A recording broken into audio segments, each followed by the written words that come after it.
იყოს. პროექტი არის ჩამშესრული ასეთ მდგომარეობაში თქვენი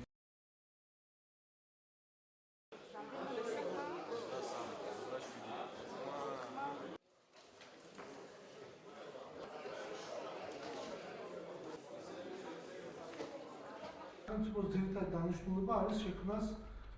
ასევე ვიცით რომ აჭარის მთავრობას ტიპური მოვლენა გადაწყვეტილება უკვე მიღებული მაქვს და რომანაძის დასაქმება მოხდება აუცილებლად და შერჩეულია მის პოზიცია ალბათ აპარატში იქნება ის პოზიცია რაზეც სულხანი მუშაობდა მინდა გითხრათ ასევე რომ ახლო პერიოდში რეორგანიზაცია მოხდება და რამდენიმე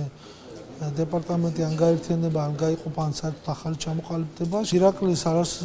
გადასვლის შემთხვევაში მოვალეობას შეასრულებს ბატონი პარმენ ჯალაღონია და ვფიქრობ რომ მას იმდენი გამოცდილება აქვს რომ მოვალეობას შეასრულოს ამ ეტაპზე ყოველ შემთხვევაში და